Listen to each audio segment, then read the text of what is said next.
क्या एम्पायर और इंग्लैंड की टीम मिलकर भारत को हरा रही है?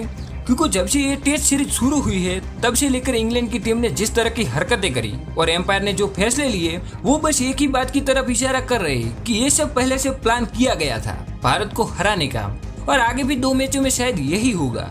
अब खुद ही देख लो ये सब प्लान था या नहीं।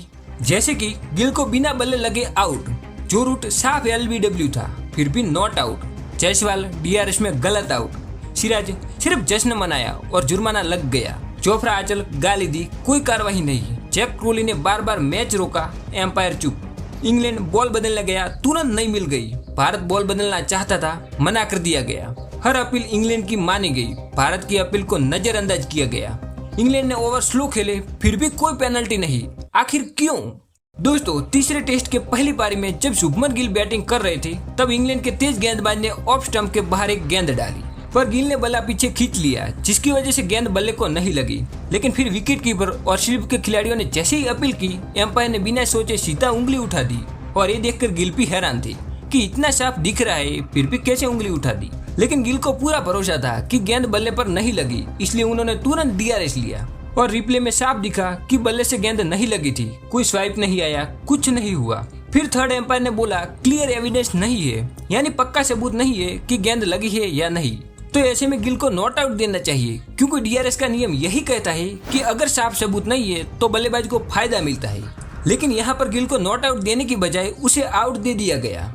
वहीं दूसरे टेस्ट में भी यही हुआ जायसवाल के साथ। जायसवाल शानदार बल्लेबाजी कर रहे थे, अचानक एक गेंद सीधा उनके पैड पर लगी और इंग्लैंड ने अपील की, एम्पायर ने आउट दे दिया। लेकिन यहाँ जायसवाल को भी पूरा भरोसा था जिससे उन्होंने फौरन DRS लिया और फिर रिप्ले चालू हुआ, गेंद सीधी जाकर पैड पर लगी, फिर बल्ले के पास से गुजरी लेकिन बल्ले को छुआ नहीं। अल्ट्राज में हल्का सा स्वाइप जरूर दिखा लेकिन वो आवाज पैड से लगी गेंद की थी, ना कि बल्ले से, क्योंकि बल्ले और गेंद के बीच तो काफी गैप था। फिर भी DRS ने दिखाया कि गेंद स्टंप की तरफ जा रही थी, और क्योंकि एम्पायर ने पहले ही आउट दे दिया था इसलिए वो फैसला बरकरार रखा गया। मतलब बल्ला नहीं छुआ, सबको दिखा, फिर भी आउट, तो फिर ये सिस्टम किसके लिए है? लेकिन दोस्तों फिर भी मान लेते हैं कि एम्पायर से गलती हो गई होगी। तो तीसरे टेस्ट के पहले दिन ऐसी सिचुएशन इंग्लैंड के बल्लेबाज की हुई, तब क्या हुआ ये सुनो। जब सिराज गजब की गेंदबाजी कर रहे थे तब जो रूट स्ट्राइक पर थे, और तभी एक गेंद सीधी जाकर उनके पैड पर टकराई, वो भी मिडिल स्टंप के सामने, और जैसे ही भारत ने जोरदार अपील की एम्पायर ने नॉट आउट दे दिया। मतलब समझ रहे हो ना। लेकिन यहाँ पर भी भारत को पूरा भरोसा था जिससे बिना 1 सेकंड गवाए DRS ले लिया और रिप्ले शुरू हुआ। गेंद ने जो रूट के पैड को सीधे मिडिल स्टंप के सामने हिट किया। बॉल ट्रैकिंग में दिखा गेंद स्टंप को छू रही थी, लेकिन फिर भी वही हुआ जो 2 बार हो चुका था, चीटिंग। एम्पायर कॉल लगा, मतलब एम्पायर का जो भी फैसला था वही रहा, और जो रूट ने उसके बाद ऐसी पारी खेली कि इंग्लैंड का स्कोर खींचकर बराबरी में ला दिया। जबकि अगर वहां विकेट दिया गया होता तो हमारी टीम मैच पर पूरी पकड़ बना सकती थी। और ये सिर्फ 3 बार नहीं हुआ दोस्तों, बल्कि पूरी सीरीज में एक चीज को बार बार देखने को मिली, तो वो यही थी कि जब भी इंग्लैंड अपील करता तो एम्पायर सीधा उंगली उठा देता, फिर चाहे वो बल्ले से दूर हो या फिर गेंद लेग साइड की तरफ जा रही हो या फिर गेंद कुछ भी कर रही हो। लेकिन जैसे ही जरा सी हलचल या आवाज हुई इंग्लैंड की अपील को आउट मान लिया गया। जबकि दूसरी तरफ जब भी भारत ने अपील की या तो एम्पायर ने साफ मना कर दिया या फिर DRS में कॉल एम्पायर कहकर बचा लिया गया। और कई बार तो ऐसा भी हुआ कि एम्पायर इधर उधर देखने लगा जैसे मानो उसे दिख ही नहीं रहा हो कि क्या हुआ। लेकिन रिप्ले में क्या दिखा, कभी गेंद सीधा बल्ले से टकराई, कभी विकेट की लाइन पर लगी, लेकिन फिर भी फैसला आया नॉट आउट। वहीं गेंद बदलने के टाइम पर भी ऐसा ही किया।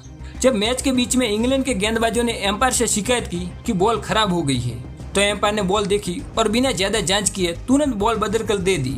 कोई सवाल नहीं, कोई देरी नहीं, सीधा VIP ट्रीटमेंट। लेकिन जब भारत के गेंदबाजों ने शिकायत की कि बॉल की शेप बिगड़ गई है, उसे ग्रिप नहीं मिल रही, तो एम्पायर ने क्या किया पता है?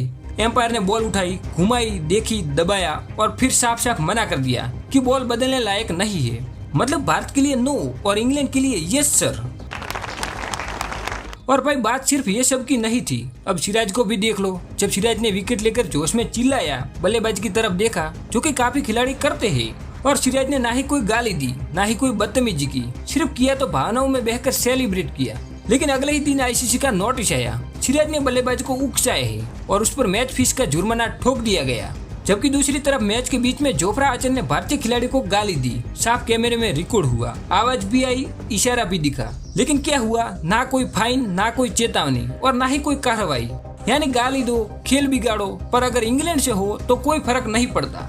साथ ही दोस्तों आपको ये तो याद होगा जब गिल ने इस खिलाड़ी को गुस्से में कुछ नीचे लगाने का कहा था। हाँ, ये वही जैक क्रोली है जो मैच के दौरान बार बार जानबूझकर खेल को रोका। कभी हेलमेट एडजस्ट करने लगा, कभी ग्लव्स उतारने लगा, कभी बिना वजह गेंद से हटकर खड़ा हो गया। मतलब इंडिया का मूवमेंट तोड़ने के लिए हर छोटा छोटा बहाना इस्तेमाल किया। लेकिन फिर यहाँ पर भी अंपायर ने क्या किया, पूरी तरह चुप। ना कोई चेतावनी, ना कोई टाइम पेनल्टी, कुछ नहीं। लेकिन क्यों बार बार रुकते खेल को नजरअंदाज किया गया? क्यों नियम एक तरफा लागू किए गए? और अब बात आती है इंग्लैंड की ओवर गति पर। तो इंग्लैंड ने पूरे मैच में लगातार धीमी ओवर गति से गेंदबाजी की। हर ओवर में बहाने बनाए, देरी करना, बैट्समैन से चिपकने वाली फील्ड सेटिंग की, यानी सब किया। लेकिन अंत में यहाँ पर भी क्या हुआ, कोई पेनल्टी नहीं, कोई जुर्माना नहीं और ना ही कोई अंक काटे गए। लेकिन क्यों?